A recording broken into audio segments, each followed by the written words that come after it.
Nakita na lang ni na mother na may nangingisay ng aso dito sa labas ng mansyon. Oh, hindi na makayak. Hello Pack members! Welcome back to Husky Pack TV! Bago ko nga i-chika sa inyo kung ano yung nangyari dyan, alam ko excited na kayo. Heto muna nga yung naganap nung kinahapon. Kasi yung aso na nakita nyo sa umpisa ng video, napakain pa po ni mother yan ngayong hapon bago nga natin makita siya na nangingisay sa harap ng mansyon. Bale, heto nga for the halo si mother dito ng food at excited pa nga siya magpakain ngayon kasi yung ginawa niyang pagkain para sa aso sa labas, masarap talaga siya. Kita nyo naman talagang may mga baboy-baboy pa yan. Parang nakakaldereta pa nga sila dyan. Tapos sinamahan rin ni mother ng kanin na gustong-gusto rin talaga nila. Heto na nga guys, yung doggy, kita nyo siya dyan, yung puti na may batik sa mata. Siya po yung doggy nangingisay. Pero nung time na to, okay na okay pa po siya at lumafang pa nga siya dito sa atin ngayong hapon. Yung doggy nga pala na yan guys, may nagamay-ari po sa kanya. Dito po siya sa kapitbahay namin dito. Heto nga siya guys, bihira lang din talaga siyang makikain dito guys. Bihira lang siyang pumunta dito sa atin. Kaya nga siguro hindi nyo rin siya gaano nakikita dito sa atin kapag nagpapakain tayo. Kasi napapakain naman na rin na siya ng kanyang owner. Pero minsan nga nanchichik siya sa mga babaeng doggy dito. Kaya naman minsan nakakarating talaga siya. At ayan nga, nakikilafang siya dyan nung time na yan. Ang napansin nga lang rin namin sa doggy na yan, medyo iba yung lakad niya. Parang may kakaibang movement siya. It's either matigas yung katawan niya or yung mga paa niya sa likod. Pero naisip nga ni mother, baka daw nagkasakit siya noon. Kaya parang nagkaroon siya ng kakaibang paglalakad. Anyways, ito naman isang doggy na to. Tingnan nyo, takot siya dyan. Bale yan nga po yung Junakis ni Whitey. Ewan ko ba, takot siya nung time na yan, kaya dyan na lang siya binigyan ni mother sa may mga damuhan. Yun pala kasi andito si Mohawks at alam nyo ba, palagi siyang inaaway ni Mohawks. Kita nyo si Mohawks nung time na yan, nakaabang siya kay Whitey. Kasi naman, binabahan niya si Whitey tapos inaaway niya nga etong Junakis ni Whitey kasi akala talaga ni Mohawks ay kaagaw niya. Etong Junakis ni Whitey kay Whitey, eh hindi naman sila pwede kasi mag-ina nga sila.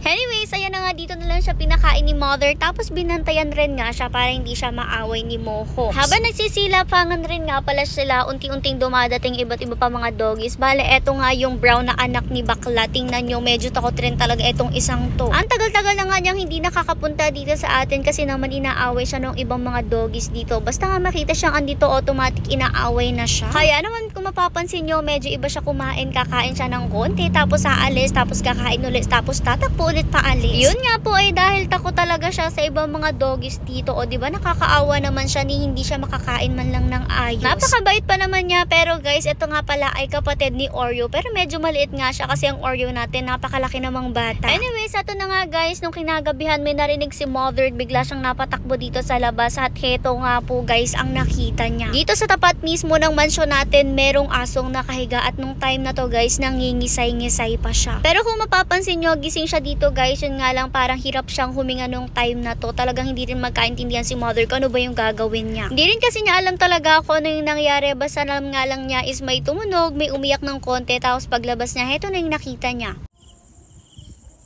Chuchu! Inano ito ni Lupin? Kumak ng tubig! Painumin! Pati hindi mo tinignan nung may nag-away. Chuchu! Chuchu! Inano kaya ito ni Lupin? Isang iyak na lang. Ay, ginano nga ni Lupin. Pakinikuit. Bago si Lupin umalis na, tatakbo. Sa bibig, buhusin mo nga ang tubig. Baka ano yung sa liig. Tali. Oh, hindi na makayak. Kaya pala, hindi na makayak. Buhusin sa bibig. Chuchu. Chuchu. Oh, hindi sala eh. Ala, edi dadaan din yung sa liig. Yun. Pag nga. Chuchu. Chuchu. Tingnan mo sa CCTV kung anong ginawa. Oh, nakakano na, na konti. Utang. Baka na anong ulo lang, baka na pampas. Baka. Ang ginawa dito ni Lupin. Nung i-check naman ni mother CCTV, eto na nga po, nakita na natin kung ano yung nangyari sa kanya. Bale, magkasama silang dalaw dito nung aso na black na si Lupi. Tapos ayan nga, naglalakad lang talaga sila dyan. As in usual na lakad-lakad lang, pero yung palang may tension in between the two of them. Tapos na makakuha na nga ng chance si Lupin, heto nga po ang nangyayari sa kanilang dalawa. Walang kaalam-alam yung asong puti, bigla siyang dinambahan ni Lupin. Tapos yung kanya pong ulo ay napataktak or doon po tumama sa ating gate.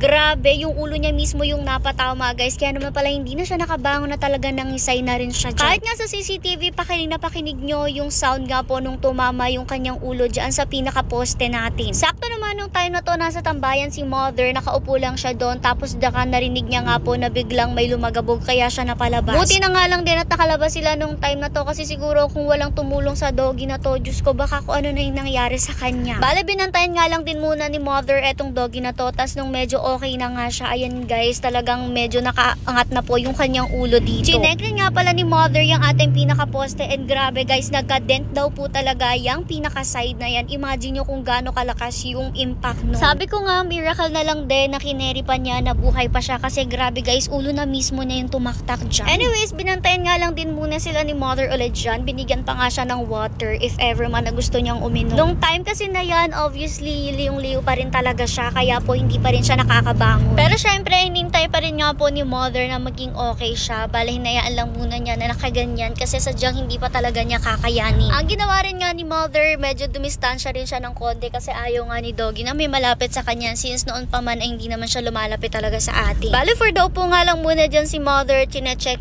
siya kung okay pa ba, kung nagkakaroon ba siya ng lakas. Siguro nga may 30 to 50 minutes rin naghihintay si mother dyan na kayanin niyang tumayo ulit. Hanggang sa maya-maya pa, sinundo na nga siya nitong isang doggy na to dahil feel ko nga isa lang yung nagmamay-ari sa kanilang dalawa. Though makita rin nga niya yung doggy na yan, bigla na rin siyang tumayo dyan guys at saka na tumakbo papalayo. I-update na nga lang namin kayo guys pag nakita na ulit natin siya dito at kung okay